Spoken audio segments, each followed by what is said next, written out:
네, 코스피는 지금 4일 만에 강한 상승으로 거래를 마쳤습니다. 코스닥은 비록 하락 마감을 했지만 그래도 그동안 코스피 대비해서 선전했던 것을 생각을 해본다면은 다소 쉬어간다라고 평가를 해볼 수도 있을 것 같은데요. 전문가들의 의견은 어떤지 알아보겠습니다. 오늘 이 시간은 하나대투증권 멘토스의 장혁진 연구원 그리고 한국투자증권 이프렌드의 허윤정 연구원 두 분과 함께합니다. 두 분 안녕하세요. 안녕하세요. 네, 먼저 거래소 시장 마감 동향 어떻게 정리를 해볼까요? 네, 일단은 장 초반에 키프로스 구제금융안 합의 소식 때문에 오랜만에 이제 기관과 또 연기금의 매수가 상당히 좀 큰 폭으로 들어오면서 상당히 좋은 출발을 보였는데요. 외국인 매도가 조금씩 이제 이어지면서 장 막판에는 약간은 좀 힘을 빼는 분위기였지만 그래도 1.5% 가까운 상승은 1980포인트까지 회복은 하지 못했지만 그래도 충분히 의미 있는 반등이었다라고 보실 수 있겠고요. 외국인들은 여전히 좀 매도하고 있는 게 부담이긴 하지만 그래도 이제 8거래일 동안 오늘까지 해서 이제 한 2조 4천억 정도를 매도를 했는데 오늘 매도 금액이 800억 정도로 제한되었다는 것들은 그래도 좀 긍정적으로 볼 수 있겠습니다. 거래 대금은 3조 4천억대로 뭐 여전히 부진한 상황인데 코스피 상승 종목 수가 540 종목, 하락 종목 수가 260 종목으로 그동안에 소외되었었던 좀 낙폭이 컸었던 경기 민감주들 중심으로 많이 올라온 점을 좀 특이사항으로 보실 수 있겠고요. 업종별로 잠깐 살펴보시면은 경기 민감주들이 지난주부터 조금씩 이 시세가 강화되고 있습니다. 역시 이제 IT 쪽이나 자동차 쪽, 그리고 오늘은 이제 유럽의 리스크가 어느 정도 완화되면서 조선건설 등 이제 유럽이랑 연계될 수 있는 또 은행까지 해서 이렇게 전반적으로 강세를 보였는데요. 이런 뭐 일시적인 반등일 수도 있겠지만 지난주부터 기관에서 IT와 자동차 중심으로 사고 있는 배경에는 역시 이제 원달러 환율의 반등, 원화가 약한 부분들도 있겠지만 최근에 미국 쪽, 선진국 쪽 지표가 상당히 좋게 나오면서 지금 달러 지표가 상당히 강세를 보이고 있습니다. 이런 부분들이 트렌드가 될 가능성이 높기 때문에 그동안에 좀 소외되었었던 수출주들 시세가 조금씩 이제 강해지고 있는 부분들 주목해 보실 수 있겠고요. 오늘 삼성전기가 4.4%, 삼성전자도 2.7% 올라오면서 IT 업종 큰 폭으로 반등하는 모습을 보였고요. 최근에 낙폭이 좀 컸었던 조선업 중에서도 현대중공업, 삼성중공업, 대우조선해양 해서 이제 2%에서 3% 정도 반등이 일어났습니다. 은행 업종 같은 경우도 이제 유로존 리스크 완화도 있었고요. 그리고 정부 정책 기대감, 그리고 순이자 마진 개선에 대한 기대감으로 신한지주가 4.6%, 우리금융이 3.7% 올라오는 모습이었고 또 최근에 좀 지수와 함께 부진했었던 좀 낙폭이 컸었던 종목들인데 미래에셋증권 최근에 낙폭이 좀 컸습니다. 오늘 5.1% 반등하는 모습을 보였습니다. 그리고 상대적으로 좀 그동안 강세를 보였었던 제약업종은 오늘 약보합세 이어가는 모습이었고요. 지난주에 좀 반등폭이 좀 나왔었던 화학업종은 오늘 재차 좀 약보합 정도 그렇게 크게 시세를 내지는 못하는 모습이었는데요. 오늘 시장 특징 같은 경우 뭐 전반적으로 오늘의 반등이 이어질 거라고 현재 상황에서 수급만으로 보면은 조금은 확신은 부족한 상황인데 그래도 일단은 박스권 내에서 그동안에 많이 빠졌던 종목들에 대해서 수급이 유입되면서 오늘 큰 반등이 나왔다는 건 좀 긍정적으로 볼 수 있을 것 같습니다. 네, 이어서 코스닥 시장 보겠습니다. 전강 후 야구로 거래를 마쳤습니다. 물론 조정의 폭을 보자면은 쉬어간다라고 평가를 해볼 수 있겠는데 하지만 또 수급을 보자면은 외국인과 기관이 각각 200억 원, 500억 원대 상당히 큰 폭으로 순매도를 했거든요. 전반적으로 어떻게 먼저 봐야 될까요? 네, 일단 연속성에 대한 부분들을 확인하기 이전까지는 코스피 시장 쪽의 시장의 중심과 그리고 시장 투자자들의 관심이 이동하는 자연스러운 흐름으로서 일단 좀 해석은 하겠습니다. 하지만 앞서서 전제 조건을 달아드렸다시피 연속성은 조금 더 확인하실 필요가 있을 텐데요. 키프로스 관련돼서의 구제금융안 합의는 코스피뿐만이 아니라 사실은 코스닥 시장과 관련돼서도 전반적으로 투자 심리의 개선 쪽으로 연결을 시켜볼 수 있었습니다. 하지만 상대적으로 코스닥 시장은 그동안 불확실성 요인에도 불구하고 안정적인 혹은 또 견조한 흐름들을 좀 이어갔었던 반면 이런 불확실성에 또 직격탄을 맞았었던 대형주들의 움직임, 그로 인해서 이 불확실성이 해소되는, 완화되는 과정 속에 있다 보니까 아무래도 주체들의 입장에 있어서는 기존에 더 많이 흔들렸었던 대형주 중심으로 관심이 이동할 수밖에 없었던 상황이었었습니다. 일반적으로 코스닥 시장 같은 경우에는 코스피 시장이 쉬어가는 상황에 있어서 상대적인 좀 견조함을 보이고 이렇게 대형주 중심으로 다시 낙폭과대주들의 반등이 좀 싫어지는 상황에 있어서는 코스닥 시장은 일반적으로 좀 쉬어가는 흐름을 보였기 때문에 때문에 오늘 장은 이런 흐름의 어떤 연속성으로 좀 확인을 해보실 수 있지 않을까라는 생각이 들고요. 물론 장중 내내 외국인들과 기관들의 매도세는 좀 더 집중화되는 모습이었습니다. 종목에 따라서도 음봉이 다소 좀 길어지는 모습이었었는데 업종별로 조금 더 살펴보시면 일단 그동안 코스닥 시장의 상승을 이끌었었던 바이오 관련된 종목들이라든지 그리고 오락 문화 쪽에 있어서는 특히 SM과 같은 엔터주나 혹은 일부 게임주들의 어떤 컨텐츠 관련된 종목군들의 하락이 다소 좀 눈에 띄는 상황이었었습니다. 특히 SM 같은 경우에는 거의 6% 가까운 하락 흐름을 좀 보였었고요. 장중에 외국계 창구를 통해서 매도 물량이 출회가 됐고 일정 부분 기관들 쪽에 있어서도 최근에 매수를 보였었다가 오늘 장 매도가 장중에 또 잡히는 상황이었었습니다. 그래서 일단 코스닥 시장이 조금 쉬어가는 과정으로서 해석은 하고 있습니다만 이렇게 고퍼 관련된 종목군들이 오늘 상당히 좀 큰 폭의 음봉의 길이를 보여준 종목들이 있기 때문에 빠르게 되돌릴 수 있는지에 대한 여부는 추가적인 확인이 좀 필요할 것 같습니다.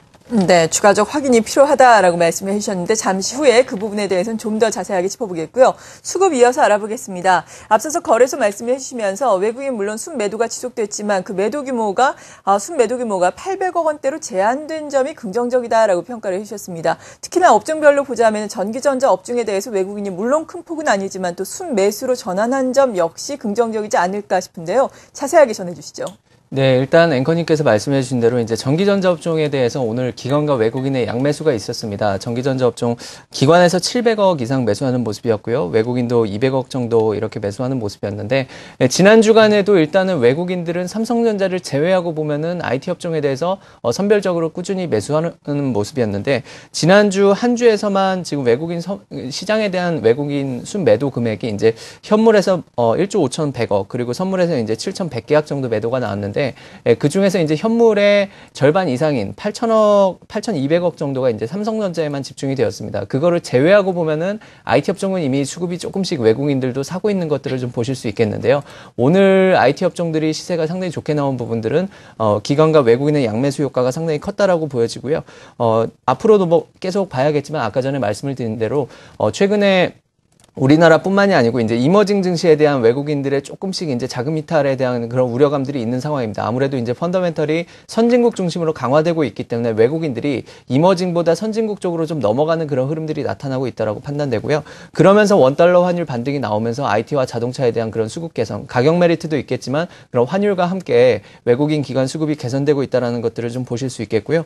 오늘 종목별로 수급을 잠깐 보시면은 기관 순매수 상위 종목들은 역시 이제 삼성전자와 현대차, 삼성전기, 삼성물산, 현대모비스, 현대중공업 등 IT, 자동차, 조선, 운수장비업종과 전기전자업종 중심으로 집중되는 모습이었고요.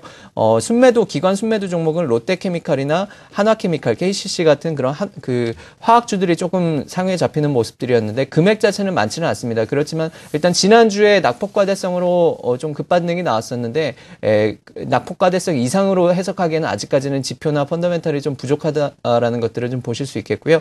외국인 매도 상위에 보시면 현대차와 삼성전자가 좀 잡혀 있는데 아까 전에 말씀을 드린 대로 지난주에만 삼성전자에만 8,240억을 팔았습니다. 외국인이. 근데 오늘 삼성전자가 오랜만에 외국인 매도 1위에 안 잡히고 150억 정도로 금액이 상당히 많이 줄어들었다라는 것들은 이제 아무래도 이제 지수 영향력을 생각을 하면은 오늘 삼성전자에 대한 매도가 좀 줄어든 부분들도 지수 상승에 좀 일조했다라고 볼 수 있을 것 같습니다. 네, 그렇군요. 코스닥 시장의 수급도 이어서 살펴볼까요? 네, 코스닥 시장의 경우에는 장중 내내 외국인들과 기관들의 매도폭이 점진적으로 확대되는 모습이었습니다. 그 속도와 기울기 자체가 아주 가파른 상황은 아니었습니다만 장 초반부터 일단 매도 쪽에 포커싱이 맞춰졌다는 점은 유의하실 필요가 있겠고요. 일단 코스피 시장과의 매도 강도에 대해서는 여러분들 조금 확인이 필요하실 것 같습니다.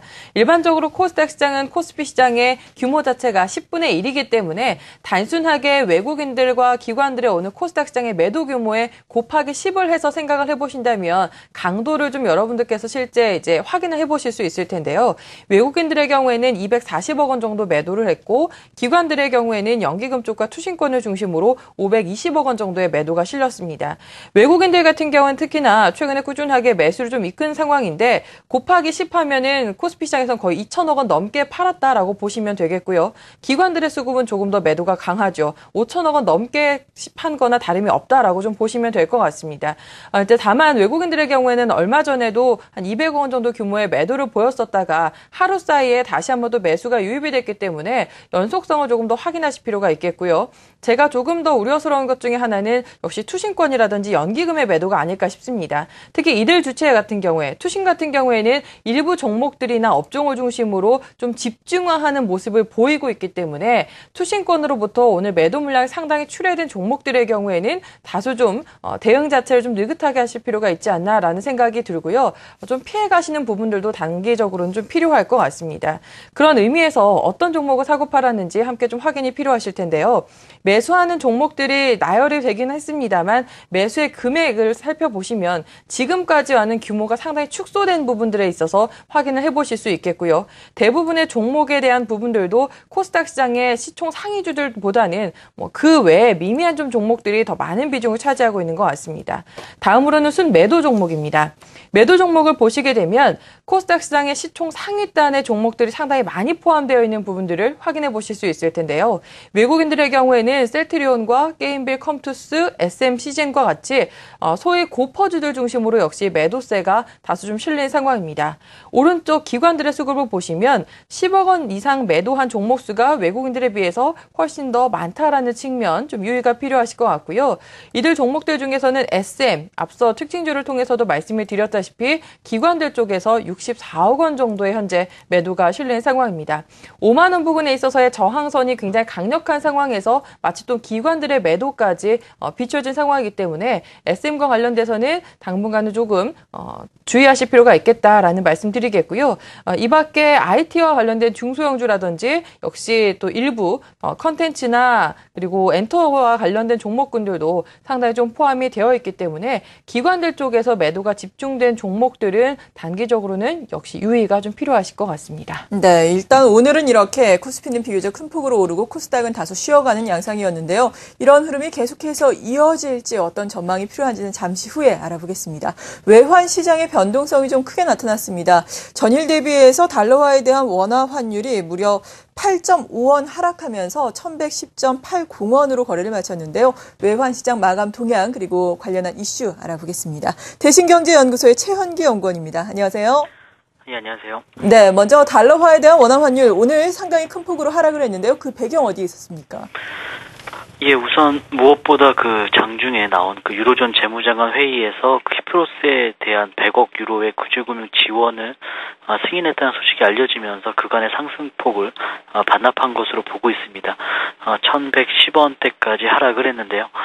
지난주까지만 해도 사실 그 급등에 따른 피로감이라든가 레벨 부담이 상존하고 있었음에도 불구하고 키프로스 구제금융 관련 불확실성이라든가 국내 증시에서의 외국인 자금 이탈 우려 등으로 인해서 꾸준히 상승 압력을 받았었습니다. 아직 그 공식적인 발표는 나오고 있지 않지만 그 외신에 따르면 10만 유로 이상의 예금에 대해 그 최대 40%의 손실 부담금을 부과하는 방안이 검토된 것으로 알려져 있고요. 특히나 그 키프로스 내 2위 은행인 라이키 은행의 부실 자산을 배드뱅킹으로 옮겨 청산 절차를 밟을 예정이고 연금의 국유화 과정까지 포함해서 약 35억 유로 정도를 좀 조달할 것으로 예상을 하고 있습니다. 어쨌든 그 키프로스 관련된 어떤 불확실성은 좀 상당 부분 완화된 것으로 보고 있고요.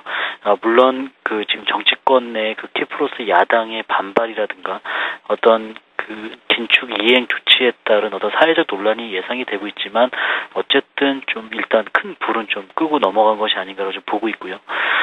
또 국내 증시의 반등세가 좀 이어졌습니다. 그래서 외국인 매도세가 크게 완화가 됐고요. 이러한 것들도 원달러 환율의 하락 요인으로 작용한 것으로 보고 있습니다. 달러 유로 환율 역시 지난주 1.28달러대까지 하락했었지만 1.30달러대까지 다시 반등했고요. 일단 수급상으로도 얼마 수출업체의 물량이 출하될 가능성이 상당히 높고, 이러한 것들은 아무래도 원달러 환율의 어떤 하향 안정화에 좀 무게를 두게 하는 요인으로 작용할 것으로 보고 있습니다. 하지만 그 엔화 약세가 여전히 좀 진행 중에 있고, 또 그에 따른 외환 당국의 규제 리스크 등은 환율의 하락 속도를 좀 어느 정도 제한하지 않을까라고 예상을 하고 있고요. 내일 은 원달러 환율이 1110원대 지지 테스트가 좀 이어지지 않을까라고 좀 보고 있습니다. 대신경제연구소의 최현기 연구원이었습니다. 고맙습니다. 네, 감사합니다. 네, 시장이 하루 올랐다고 해서 추세가 반전됐다라고 논할 수는 없습니다. 하지만 앞서 들으신 것처럼 키프로스의 불확실성이 어느 정도 완화가 됐기 때문에 대외적인 불확실성이 어느 정도 좀 해소가 돼가고 있다라는 분위기가 형성되고 있기 때문에 코스피 시장 추가 반등을 기대를 하는 시각도 많을 것 같거든요. 먼저 거래소 시장은 어떻게 봐야 되겠습니까? 네, 일단은 키프로스 사태가 해결이 되면서 이제 좀 반등이 나온 건 다행이지만 기대치는 낮춰야 된다라는 의견을 말씀을 드리겠고요. 지난주 동안에 뭐 사실 키프로스도 있겠지만 키프로스보다 외국인 매도에 대해서 이제 시장이 반응을 한 거지 키프로스 하나 때문에 시장이 그렇게 흔들린 부분은 아니라고 보고 있습니다. 오늘도 외국인들의 시각이 바뀌지 않고 달러 강세가 지속된다라면은 외국인들 중심의 매도세가 계속 시장을 누를 수밖에 없다라고 보고 있고요. 그래서 대형주는 아무리 크게 봐도 결국에는 이제 좁은 박스권을 보시면서 이제 박스권 하단에 오는 업종들에 대한 그런 기관의 매수 방어가 들어오는 업종들 중심으로 그렇게 좀 단기적인 수익률 장세가 이렇게 펼쳐질 수밖에 없는 상황입니다. 지난주에 이제 그 고객 예탁금 같은 경우도 이제 18조 5천억을 뚫지 못하고 있습니다. 하루 만에 이제 5천억이 줄고 있고 또 주식형 펀드도 계속 줄고 있고 자금이 일단 유입이 되지 않고 있는 상황에서 모멘텀도 없기 때문에 시장 자체적으로 대형주들이 이제 위로 치고 갈 수 있는 힘은 현재 상황에서는 상당히 부족한 상황이고요. 그렇기 때문에 이제 기관에서는 수익률 관리를 해야 되는 상황인데 아무래도 이제 단기간에 올라온 종목들 오늘 같은 경우에 이제 코스닥을 팔고 이제 코스피 대형주들 운수장비나 이런 건설업종으로 넘어온 부분들이 그런 박스권에 대한 그런 기관이 좀 탄력적인 매매를 하고 있다라고 보이는데요. 너무 이렇게 급하게 생각하지 마시고 지수는 여전히 박스권이 지속될 수밖에 없다는 거 보시고 외국인들 매도에 대해서 이제 기관이 방어하는 그런 일부 대형업종 중심으로 짧은 트레이딩은 가능하겠지만 너무 적극적인 매수는 조금은 자제하는 게 좋지 않을까 이렇게 말씀을 드리겠습니다. 네, 말씀하신 것처럼 정말 외국인의 적극적인 순매도가 키프로스 악재 때문만은 아니었죠. 이에 따라서 반등의 기대치는 낮춰야 한다. 적극적인 대응은 조금 더 미뤄둬도 좋겠다라고 말씀해 주셨습니다. 코스닥 같은 경우는 다소 쉬어가는 양상이었는데 코스닥도 역시 좀 기다리면서 지켜보는 게 필요할까요? 어떤 전략이 필요하겠습니까? 네, 일단 당분간은 그래도 불확실성 완화라는 그 투자 심리의 완화 이슈가 좀 발생을 했기 때문에 일단은 대형주 중심으로의 수익률 플레이가 전개가 된다라는 가정하에 생각을 해본다면 시장의 유동성 자체는 아직까지 제한적인 상황입니다. 무제한으로 시장의 유동성이 공급되는 상황이 아니라면 대형주 수익률 플레이를 하기 위해서는 기존에 갖고 있었던 것을 팔아서 현금화시켜야 된다라는 소리인데요. 그다음에 기존에 상대적으로 견조한 수익률을 보였었던 코스닥 시장은 단기적으로는 조금은 쉬어갈 가능성을 배제할 수 없을 것 같습니다. 하지만 이것이 큰 폭의 조정이다라기보다는 오늘 장에서도 비록 코스피 시장 대비해서 하락의 흐름을 보여주긴 했지만 기존에 나타났었던 박스권 상단에 대한 부분들은 큰 이탈 없이 흐름을 좀 이어갔기 때문에 그리고 코스닥 시장이 단순하게 수급뿐만이 아니라 최근에 박근혜 정부라는 신정부에 대한 정책적 기대감까지도 함께 편승해서에 올라간 부분들도 우리가 감안을 해서 본다면 급격한 조정이 나타날 가능성이 높게 보지는 않습니다만 코스피 시장 쪽으로 기관들이나 외국인들의 관심이 조금 단기적으로 이동을 한다면 상대적으로는 코스닥 시장에 쉬어갈 가능성은 조금 예상을 하자라는 말씀 드리겠습니다. 네, 지금까지 하나대투증권 멘토스의 장혁진 연구원, 한국투자증권 이프렌드의 현인정 연구원과 함께 거래소와 그리고 코스닥 시장 마감 동향과 전략 세워봤습니다. 감사합니다.